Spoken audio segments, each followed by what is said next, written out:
Morning folks, Jez Brown here of JB Mountain Skills, climbing and mountaineering instructor. You can tell I can't keep a straight face saying that. We watch these YouTube videos that I have been and they kind of tell you about introducing yourself at the beginning of your video, but I'm just going to stick with saying, hey folks, how's it going kind of thing. I feel like I'm a bit of a plank otherwise, to be honest. I don't know if you guys watched like last night, or actually it'll be like 2 nights ago because of when the video comes out. Big Bang, that BMC video about Emma Twyford climbing 9A.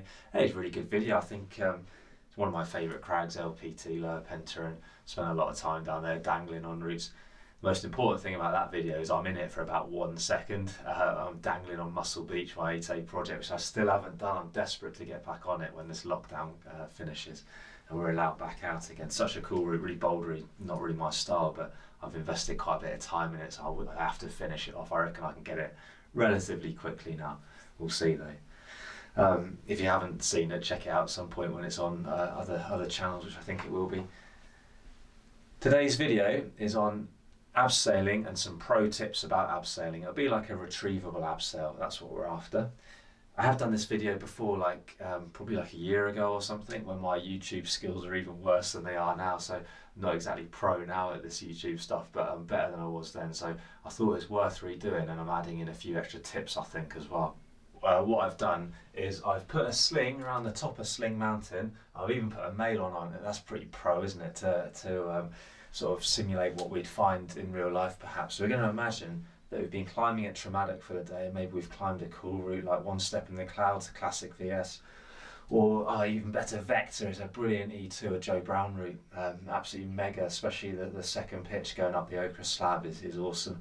You imagine doing it all that time ago with their kit and stuff, and well, it's scary enough doing it now actually. It feels quite bold, that bit of climbing. We've done our route though, and we're going to abseil back down afterwards, and you can walk around at Traumatic, but sometimes it can be a little quicker to abseil potentially, and it's a great place for introducing it to you know, relative novices, which are a big part of my work. It's a really cool place to do it. One long abseil gets you down. So let's look at the setup. Right, the first thing we need to do is get ourselves safe basically, right? You're number one, right? If we do anything else, we're going to be cutting around on the edge of the cliff. Got to stay clipped into something if we're remotely close to the edge. Yeah, if you're miles back setting this up, fine. Just think, if you slip, what's going to happen? Are you going to just land on the floor by your feet and feel a bit silly, or are you going to go on a bit of a ride? I'd rather keep myself as safe as humanly possible, right? So I'm going to get myself a 120 centimetre sling. You can do this with a lanyard, but actually I prefer to do it with a sling. And I'm going to thread this through my harness. Now there's a couple of ways of doing this. You can put it through your belay loop, great. It's only through the belay loop, so it's only 1 point, but the lark's foot is snugged up and it's not going to move at all, so that's a good thing. The other option is, it's kind of the one I prefer, is going through the top and the bottom and then doing your lark's foot. So why do I prefer that? Well, I prefer it because it's through 2 points. The downside is it kind of moves a bit, doesn't it? It goes loose, it goes tight, it goes loose, it goes tight, but in this use, we're not leaving it attached to the harness or anything. It's doing its abseil job, and then we're putting it away on the back of our harness, so it's not going to be there permanently wearing away at the fabric, so I prefer this method. You can do your own research on it. I've gone through both methods in my time, and I've taught both methods, but this is currently the one I prefer. Have a look at the Black Diamond website. That's a good resource of information like this. They do some good testing on it all. Next job though is I'm going to put a knot in it, so it's quite nice and adjustable. And like I say, you can do this with a lanyard. With my lanyard, it affects the length a bit too much. You could just have a longer lanyard and it might work a bit better, but for me I prefer actually using a sling in this job. But we've got to be careful, right? We have to be snug on slings the whole time. So I'm coming up here, clip into, well, maybe the mail on actually, and do that up, and I'm snug on it. Bit of luck, isn't it? I do not want to be loose on it because slings only take static loads. They're not good with dynamic stuff. They're not stretchy, so we don't want to be introducing any jumping onto them or anything.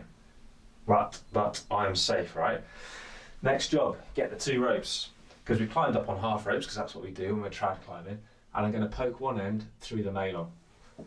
Okay, I'm going to match those 2 ends up, pull a bit of slack through, so you've got something to work with. We're going to measure out kind of shoulder to hand, okay? And we're going to do an overhand knot, and this wants to be like properly neat now. The neatest knot that you do. So I'm going to snug it up. I'm going to get rid of any crossings there aren't any, so just neaten it up. Pull opposing strands. There we go. So when we look at it, it looks like an overhand and there's no gaps in it, there's no crossing or anything like that. That is perfectly safe to abseil on. But belt and braces, it's a bit like doing a stopper on a figure of 8. Perhaps you don't need it, but maybe it's a good idea. And get that one snugged up as well. So I'm pulling that down, pulling the strands, and they're touching, and no weird crossing or anything. They're nice, neat knots. Hopefully you can see that, okay? That's good to abseil on. I'm going to pull the rope so it gets up out of the way. And you should be left with a set of tails about 30 centimetres long, which is about that. Don't want them any longer though. If they're too long, I might set my abseil up on that by accident and then zoop, boom, gone. So keep them relatively short, not too long. Right, we're done. That's up out of the way. You will see people abseiling on like double fishermen's. Perfectly safe not to do. Absolutely, it's actually stronger than this. So why don't we use that? Well, actually, this one when we pull it seems to go over lumps and bumps and not get stuck in cracks quite so often as a double fisherman's does. So that's why I prefer it. But we get it up out of the way. Okay. Next job is to get our two ends of the rope. Really important, this next step. Pull a bit through, about a metre perhaps. Do yourself an overhand knot in there. And in the other one. I do them independently because they tend to get a little bit less tangled and jammed up in stuff. So do them separately. That's to stop you abseiling off the end of your rope. Worst case, if you haven't noticed, bang, oh, close call, live to fight another day. Accidents have happened and I'm sure they're happening again, sadly. People just abseiling off the end of a rope. Doesn't bear thinking about, does it? For the sake of that, just do that every single time. Lap that rope into your hands. So that's side to side, that's what lapping is, that's not introducing twists and tangles to the rope. And then we're tied in, aren't we, to via our sling into you know, the abseil point. We can now throw the ropes off. It's really important to be clipped into something at this point because it's really easy to have a wobble. So look down there, shout rope, wait a few seconds, launch it. Or if you can see down there, there's no one there, just launch it, right? Before you've done that, just make sure the ropes are all like flaked out and stacked. There's no like twists and tangles in there, otherwise they'll all be down there. It's much easier to sort out up here than it is halfway down the abseil. Right, so that's got our ropes down the bottom. But imagine, let's go back a step, that it was really windy today and the ropes are just going over there when we launch them and get stuck in trees. Or we've just got a bit of a smaller gap to aim for. We've got to go down a particular gully or between some trees or something. So here's a little pro tip for you. Lap it as before. Get yourself a few laps in there. And then pull it all together, fold it over. See, taking a mash of rope, this goes against all our normal rope management, nice and neat and everything. And then just wrap your rope around it. Introduces a few twists and tangles. The rope's on the floor a bit twisted already, so it exaggerates it. But what you end up with is a rope bomb. And these can be great for like properly launching off a cliff into the wind or through a little gap. You can really bang them down quite well. So as you launch it, it all unravels itself and down it goes. I'll only kind of do that when I need to do it because, like I said, it does twist the ropes up a bit, but it's a bit of a godsend sometimes, so it's worth knowing. Called a rope bomb. Check it out, have a go in your house, launch it across the living room or whatever. Carefully, don't break your family ornaments to get in trouble. And flashbacks to being a kid and getting told off for breaking things then. Right, so our ropes are down. I'm in and safe. We're all good to get set up on the abseil now. So I get my belay plate. I don't carry a figure of 8 or anything for this job. I just use the belay plate I've got because it works. There's no point carrying extra kit just for the sake of it. I could put that on now, but I don't. What I actually do is I get my prusik, and you might have seen this in one of my other videos. Actually, I Larksford it into my belay loop. So it's now drop proof. Okay, so would that matter at Traumatic too much? Well, no. If I dropped a prusik, it wouldn't be the end of the world. But if I'm in the Alps doing a multi-pitch abseil, Dolomites, wherever, then it starts to matter a bit more, doesn't it? So now it's drop proof, that's good. I can put my French prusik around the rope. So that was, as always, just a few wraps. Hopefully you remember why it's a French prusik from previous videos and stuff, but it releases under load. So I do get hit by a rock and I'm dangling in space. I can just hit it and go again, okay? I might let go for the other reason. I might be stung by, I know, a wasp or something. Just let go instinctively of the rope or something. It doesn't have to be anything too dramatic. Now I'm going to clip that in now. A bow is all I've got, so that's what I'm going to use. But I'm going to test it. Is it locking up? It is, but it's pretty strung out there. So I'm just going to put one more wrap in there. There we go. Let's try that one. I think that's going to be nice. It still slides all right, but does it lock up? Yeah, I'm a bit happier with that. And now what I'm going to do is I am going to pull a bit through, and you'll see the prusik is just grabbing that load of slack there. So I've now got something to work with. There's 2 sets of 50-metre ropes dangling down there. It's 100 metres of rope. That can be pretty heavy. So rather than fighting against all that weight by putting your belay plate on with that, do this and you're like nice and chilled. You've got all this slack to work with. Your prusik's doing the work of holding the rope for you. So it's just making your life easier. That's a pro tip, isn't it? You don't need to do it. Absolutely you don't. But it's a good habit to get into. Right, so we're in. I'll get that all up here. Okay, slide my prusik up. Remember, I'm still safe on the sling as well. Okay, so at this point, I really get that nice and high up. And what I want to do is I want to just weight it and check it's all sitting well. Great, that's locking up. This is all in the right place. This has just gone a little bit loose. Good, because it means my abseil system is working, isn't it? That's your way of testing it. So I can now just stand up. I can get rid of my lanyard. Call it a lanyard, just remember it's an improvised lanyard. And I can now go, can't I, get that out of the way?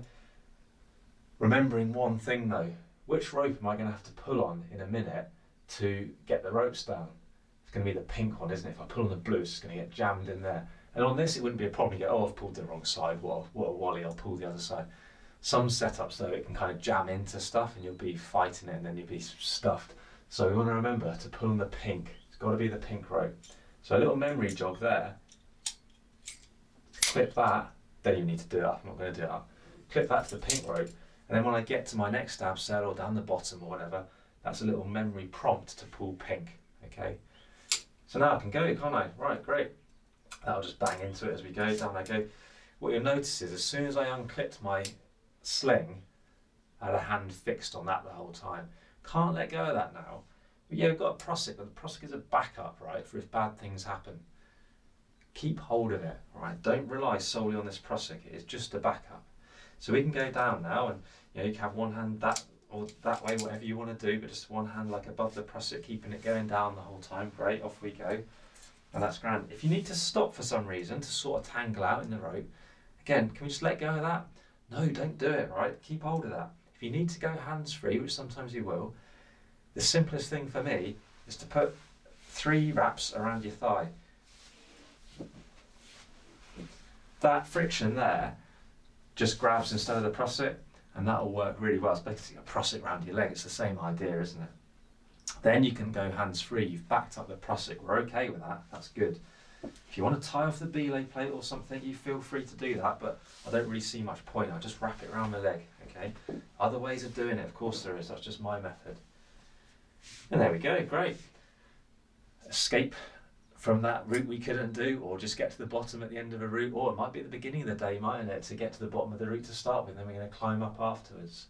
But there we go. We get to the bottom. Get that clipped out of the way. We're just on the floor now, so we don't need to stay safe or anything. This might be hot, so be careful with that.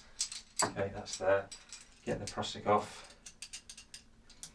Remember, if this is a multi-pitch at this point, can't drop it because of that. But if this was a multi-pitch, what would I have had to have done before I'd done anything else? I clip into my new belay, and that's why we use this sling. It's one of the good reasons of using it. We're on the abseil, we clip into our point, then we come off the setup, all right? So it's good for multi-pitch abseiling. Before we pull the ropes, we've got one more job, haven't we? Hopefully you remember to do this. I've seen it happen where people haven't. It's very embarrassing for them. Touch wood, not done it yet. Okay, never say never. What we've got to do is we've got to get rid of the knots, haven't we? Otherwise you're going to pull them and they're going to get stuck in something. So before you pull the ropes, I took the crab off. Which one do I need to pull? I can't remember. pull on pink on it. Luckily I remembered today. But that memory jog, remember, was the crab clipped around it. So maybe when you're unclipping that thing, which rope is it? Pinky, go for it. Just want to get back onto abseil for a second. I'm on the floor now, so I haven't got to worry about doing it, staying safe or anything. So just for a quick demo, not halfway up sling mountain. What have you learned and what have I done sort of wrong there? Well, I put the belay plate on first, didn't I? So maybe I should have put the prusik on first, just to stay in the habit. If we do these things, they become habit, don't they? So that's why I should have probably put the prusik on first. So that's what we had going on, right? That's the setup there. Pretty simple. So if I do get hit by a rock, get stung by that wasp and let go, the prusik does its thing. And I'm dangling from this, and then this is doing the backup. So this is actually creating all the grabbing, isn't it? And this is just putting the friction, replacing your hand, basically. There's a couple of other options, though, that you'll see people doing. And I'll just show you some variations there. One thing you could do is clip into the leg loop, right? And do your French prusik on those two strands down there. Now, I quite like this method actually, I'm going to explain why in a second. Okay, so French prusik again. Always use the French prusik, it is just the best one to use for abseiling. Okay, so that works, doesn't it? So I get hit by that same rock again, sliding, great. Only downside for me, right, is I just feel like I'm getting pulled on my leg loops a bit. So could I end up kind of a bit sort of upside down and stuff? Yeah, potentially. So that's why I kind of stick with the belay loop version. But it does keep it all away from this sling. So there have been instances where people have got the join of the sling on here and it's caught on the prusik and stopped the prusik from grabbing because it's kept it open, the same as your hands pressing against it. So maybe this is good to solve that problem. That's a potential thought, isn't it? All right. What we could do is we could have that prusik and leave that prusik on the leg loop, and we could not use this extended abseil at all. We could literally get that out of the way. That up. We could put that down on the belay loop. That's a real common way of doing it. Certainly used to be the way of doing it. That works, doesn't it? The trouble being, right, that if you don't maintain a gap here, what happens? It doesn't jam up, sadly. You think it might jam up, it doesn't. It just releases it, and off I go. So you've got to have a shorter prusik here, and perhaps even a small crab. Some harnesses have little sort of locator loops on them where you can put the prusik through to keep the prusik further back here, so it does maintain that gap. As long as you've got that gap, you're okay. Even with them though, I find what can happen is if it's, let's just get it set up so it's realistic. I'm going to try and keep that behind here, and that's fine. So I'm abseiling down and that catches me, and I've got a gap. Great, it's worked. But what if I twist? That's why I'm not really a fan of not extending the belay plate. It's a personal opinion. You do what you want to do. That's climbing, isn't it? There's risks, and we do what we think we should do to negate those risks. And if you're okay with that, great, you stick with that. But it's not my preferred method, I must admit. Right? Let's go for one more method. I should have kept that prusik on. We're going to put the French prusik on again. I'm doing it a bit higher up though. Now, I'll explain why this might be a potentially good idea, and it will lead into another video that we're going to be doing, maybe tomorrow actually. I tend to, yeah, there you go, leave that there for the moment. I've got my hands on the rope because I don't want that prusik to slide on down. Okay. Belay plate, on the belay loop, in, done, okay. Now what I could do is I could bring that down to here. What happens there is it's going to get jammed up a little bit. Or is it long enough? Mine might be long enough actually. Yeah, that'll be long enough I think to work. You could perhaps extend that on a sling, but I don't think you need to. What happens there? Oh, that works, doesn't it? All right. But actually the belay plate isn't really doing anything. It's all onto the prusik. So all the weight's going on the prusik and the belay plate's not doing anything, right? So we've kind of lost any effect of that. So it's worked, but I don't think you're maximising the braking. So I don't put the prusik on above. There's one instance when I will though, and that might be when I'm passing a knot, and I know I'm going to have to pass a knot, a bit of damaged rope, or I've joined two ropes together. I might change my mind very slightly and set something up a little bit differently. But we're going to come on to that in maybe tomorrow's video. All right. So there's a few options there, isn't there? Personally, the extended abseil is the way forwards for me. Okay. Okay, so I hope you enjoyed that video. I hope it was useful. It might be a bit clearer than the old video I did. I'll watch it back. Maybe that one's better. I don't know, but I think this one will be clearer. Let's just have a quick look at a few sort of salient points from it. Always keep yourself safe. So use that sling or lanyard to clip into what you're abseiling from. Okay. Always tie knots in the bottom of the rope. It just forms a habit, right? Get them launched up. Make sure the knots you're using to join the two ropes are super neat and tidy. And then just check everything. So remember, when I set my abseil up, whichever method you're going to go for, test it while you're still clipped into your abseil point with your lanyard or your sling. That way you can see, right, it's all working. Or you can go, oh, that's not right. But double check everything.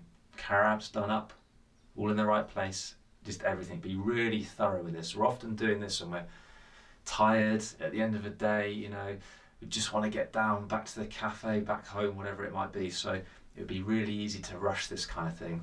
It's just not worth it, okay? Please do fire away with any questions, as always, right? Go and have a practice on your own sling mounting and keep yourself nice and safe and everything. And then maybe try the few methods and see which you prefer. And yeah, just have a play with it, really. That's key, isn't it? Like I say, do fire away with questions. Find us on Insta, find us on Facebook, you know the score. Click that like button, click the subscribe button. Tomorrow's, I think, was going to be about passing knots when you're abseiling and if you're lowering. Stay tuned for that one. Thanks for watching again. Take it easy. More videos coming up very soon.